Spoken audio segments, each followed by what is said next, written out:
ಪದ್ಧತಿಯಲ್ಲಿ ಸ್ಥಾನಪಲ್ಲಟದ ಮೂಲಮಾನವೇನು? SI ಪದ್ಧತಿಯಲ್ಲಿ ಸ್ಥಾನಪಲ್ಲಟದ ಮೂಲಮಾನ ಅಥವಾ ಏಕಮಾನ ಯಾವುದು?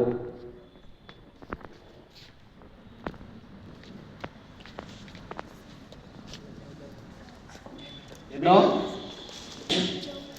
Joule. No. Next. And No. Volt. ಘನರೂಪದ ಅನಿಲ ರೂಪಕ್ಕೆ ಪರಿವರ್ತಿಸುವ ಕ್ರಿಯೆಗೆ ಏನೆಂದು ಕರೆಯುತ್ತಾರೆ? ನೇರ ಎದುರಾಗುತ್ತೆ. ನೋ ಅಲ್ಲಿ ನೋ